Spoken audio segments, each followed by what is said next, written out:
Vamos a comenzar el foro con la participación de Edward Müller. Edward Müller es el rector de la Universidad para la Cooperación Internacional, la cual fundó en 1994 con el propósito de ofrecer oportunidades de aprendizaje diferentes y coherentes con las necesidades actuales.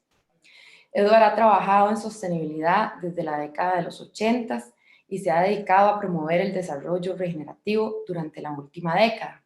En los últimos 3 años se fundó la iniciativa Costa Rica Regenerativa y el Centro para la Ganadería Regenerativa,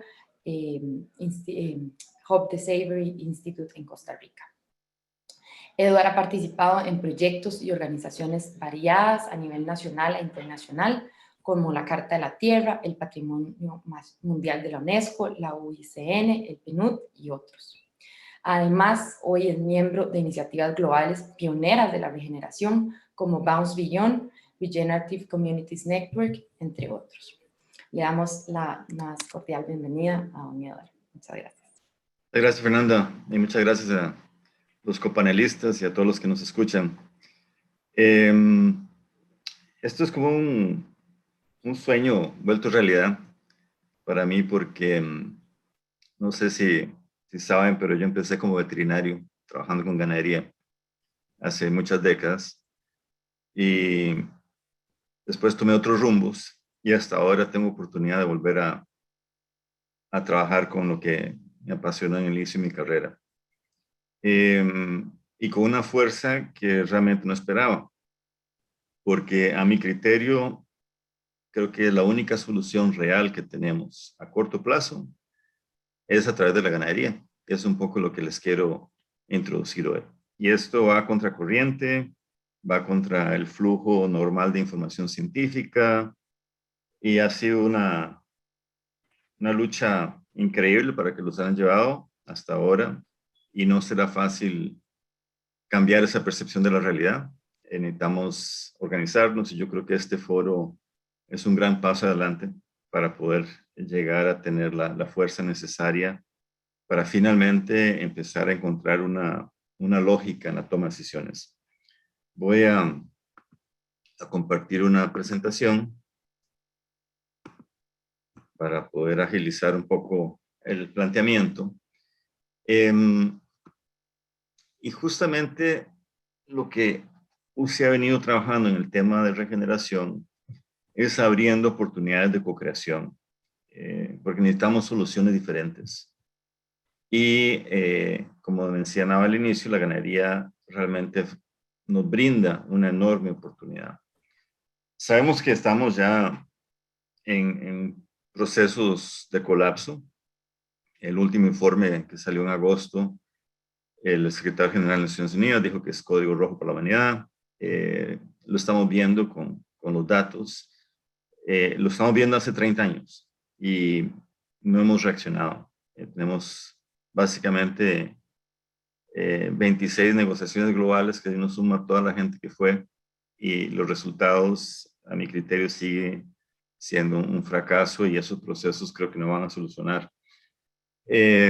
Poca gente se enteró de la COP de biodiversidad, que fue un mes antes de la COP de cambio climático, donde básicamente se trabajaba sobre el informe que salió el año pasado, donde ninguno de los 193 países que firmamos la convención ni siquiera llegamos cerca de cumplir las sencillas 20 metas, llamadas metas Aichi, del plan estratégico de la biodiversidad que se acordó en Nagoya.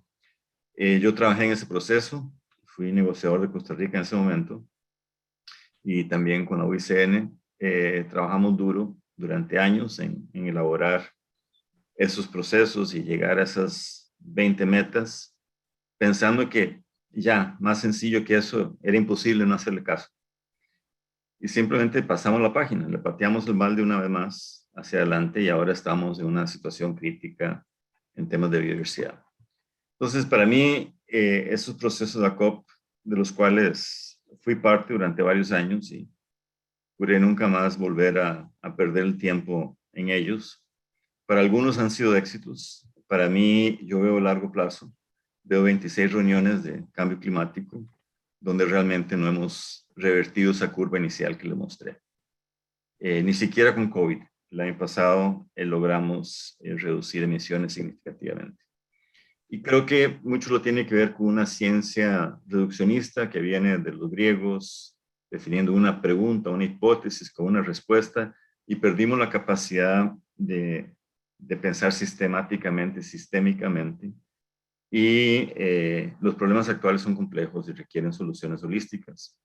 Y nuestra institucionalidad académica, dividida en departamentos, en facultades, en especialistas, cuanto más especializado es el profesor, más prestigio tiene, más salario gana. No vamos a lograr solucionar. Y también tenemos la institucionalidad que se refleja de este proceso, donde tenemos un Ministerio de Ambiente peleado con el Ministerio de Agricultura en muchos países, haciendo cosas opuestas. Entonces, creo que lo bueno que terminó la COP fue que la sociedad se dio cuenta que no existen ellos que vienen a salvar el proceso, ellos siendo la institucionalidad global, los gobiernos, las corporaciones.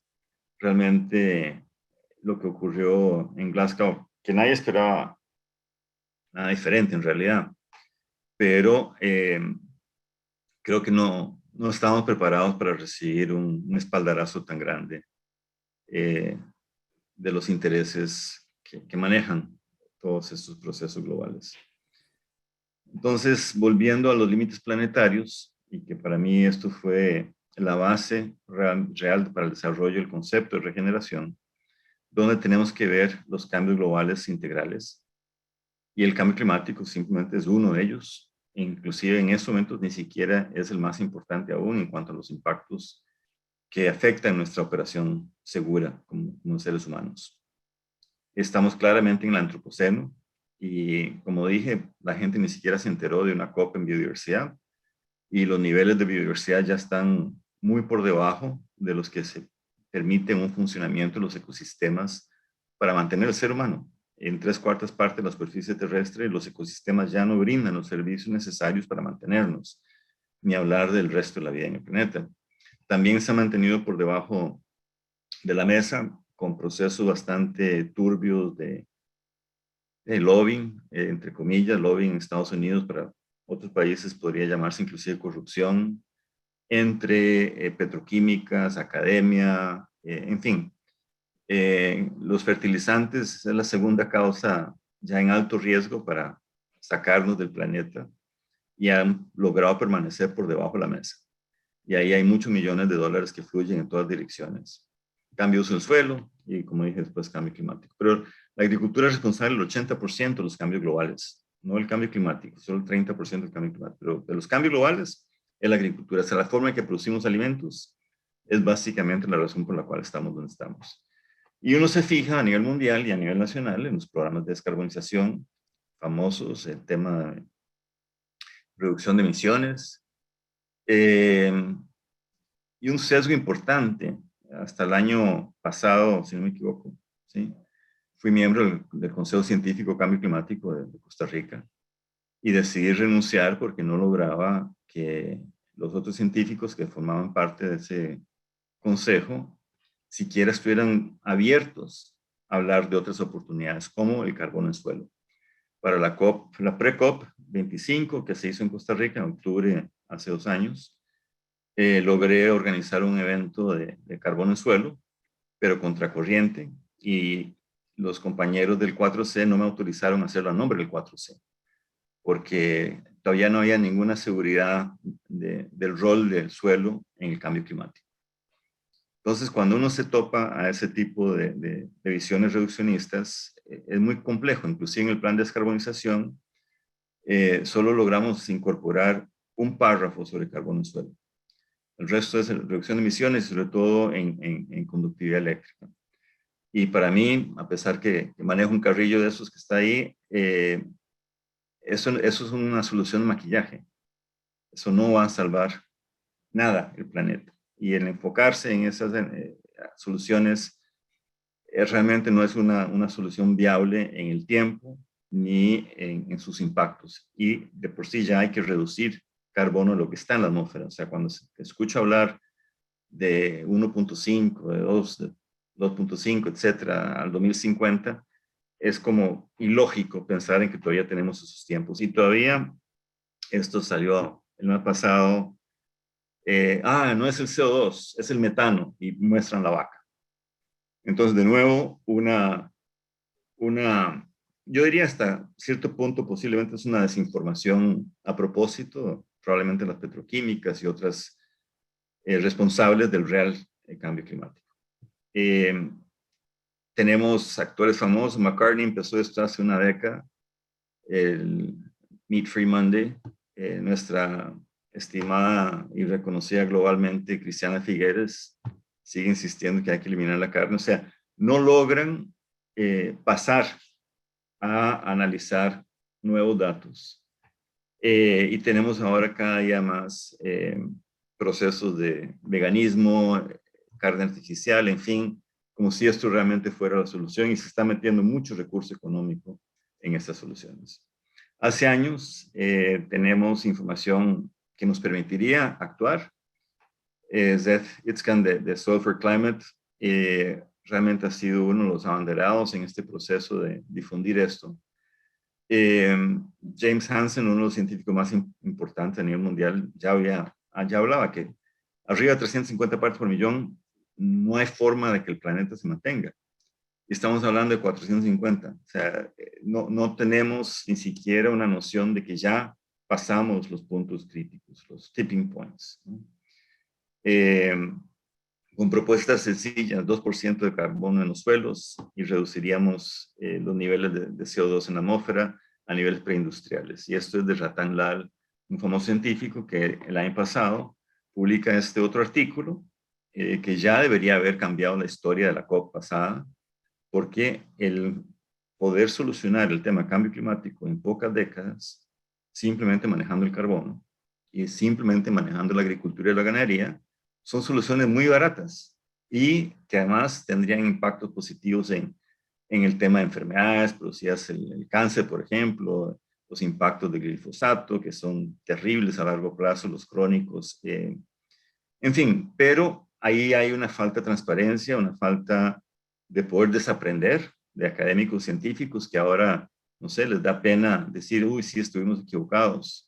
No es un tema de reducción de emisiones, es un tema de captura de carbono y enterrarlo bajo nuestros pies. Entonces, cuando aparecen organizaciones más holísticas, ya ni siquiera las vuelven a mirar. O sea, eso fue también del año pasado, de Rodale Institute. Rodale básicamente, el papá originalmente fue el que acuñó el tema de agricultura regenerativa ya más a nivel de literatura. Esto nos indica que solamente con ganadería estaríamos capturando el 110, 112% de las emisiones globales cada año. Entonces, aunque no se crea mucho en ese tipo de apuesta, es tanta la ventaja que podría tener que valdría la pena hacer un gambling si alguien no está convencido de esto. Si le agregamos la agricultura regenerativa, estaremos capturando 1,5 veces las emisiones globales. Eso nos daría tiempo de cambiar la matriz energética, eso nos daría tiempo de poner carros eléctricos en la calle, si es que es una solución real. Y realmente con esos niveles de captura de carbono, podríamos reducir el estado actual a menos de 400 partes por millón y eso extendería en 10, 15, 20 años el tiempo necesario para hacer otros cambios. Entonces, yo parto de ya no pelear contra esa realidad, contra esos académicos, científicos, etcétera. Lo que hay que hacer es demostrar que otra realidad es posible, que haga obsoleto lo anterior. Eso Buckminster Fuller lo dijo hace muchas décadas y creo que la solución que nosotros tenemos que buscar en esta alianza latinoamericana y ojalá global de ganadería regenerativa. Si hacemos esto, podríamos estar revirtiendo el tema de cambio climático. Entonces, estamos realmente ante la pregunta de quién depende el futuro, porque en ese momento no tenemos futuro. Mi hijo de 9 años no llega a mi edad tranquilamente por todos los tipping points que estamos cruzando. Y algunos tal vez no sean fáciles de revertir o de frenar. Entonces, nos toca construir el futuro y eso es lo que tenemos que poner de acuerdo. Y tenemos toda la información. Yo siempre digo, esta es la extinción planetaria mejor documentada científicamente. Tenemos todos los informes a toda foto y color de por qué no vamos a sobrevivir. Pero seguimos como el caballo con los tapaojos en la carroza sin ver los costados. Entonces, tenemos la ciencia, tenemos que crear la sabiduría alrededor para poder hacer estos cambios. La concepción el concepto de desarrollo regenerativo para nosotros es esta integración holística donde la base del desarrollo es la naturaleza, una naturaleza que funciona, una naturaleza que produce los servicios ecosistémicos para mantener la vida en el planeta. O sea, es un enfoque hacia la vida, no un enfoque hacia el Producto Interno Bruto, que yo le digo Producto Interno para brutos porque nunca me dio desarrollo y lo seguimos usando como la métrica más importante para nuestros países. Y en la otra dimensión, el otro extremo del toroide, el tema de la ética, la espiritualidad en sí, o sea, una comprensión plena, una conciencia plena de nuestro rol en esta tierra. Y la integración, obviamente, de los temas económicos, sociales, culturales y políticos. Sin esto no vamos a poder generar el cambio. Entonces, ya para aterrizar en la ganadería, ir concluyendo, tenemos una larga historia ganadera, con una larga historia de destrucción de suelos, erosión, deslaves. Mucha de la ganadería se subió a las montañas porque los suelos de abajo estaban usados para la agricultura, con enormes impactos y esto no se puede negar. O sea, la ganadería actualmente, la que yo he visto en Mato Grosso, en el Amazonas, en muchas partes del mundo, es una ganadería degenerativa, es una ganadería que no puede seguir siendo utilizada. En muchos casos, el caso de Costa Rica se usó como pretexto, políticas del Banco Central, el Banco Mundial, si no tenías la tierra en uso, o sea, si no cortabas el bosque y la alternativa era meter ganado. Entonces, la ganadería se usó como un pretexto de tenencia de tierra. Eh, Aquí en los años 50, 60, si alguien tenía un pedazo de bosque, podía ser invadido y ya no tenías forma de reclamarlo. Entonces, mejor tumbarlo y meter ganado. Entonces, realmente las prácticas no han sido las mejores. Y, sin embargo, hoy en día representa una enorme actividad para la humanidad. O sea, no es fácil, bueno, escucho, hay que eliminar el ganado. Sí, ¿cómo vas a eliminar el ganado con tanta gente dependiendo de la ganadería, inclusive a nivel de subsistencia, para poder subsanar la necesidad de proteína? Es muy fácil ser vegano, entre comillas, cuando se tiene el recurso económico y puedes importar productos de todo el mundo. Entonces, teniendo esta importancia y viendo la cantidad de información en todas las direcciones, la larga sombra del ganado se difundió mucho y eso ayudó a generar esos movimientos veganos.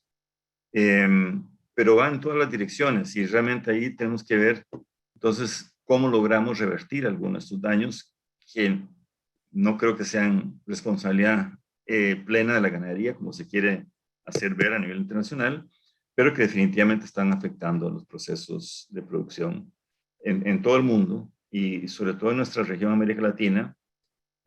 Cada año en diferentes partes hay pérdidas por inundaciones, por sequías, etcétera, teniendo nosotros la solución. Entonces, desde la ganadería podemos ver cómo solucionamos esto y cómo empezamos a revertir esas informaciones, donde se nos achaca hasta el 55% de las emisiones de gas de efecto invernadero a la ganadería.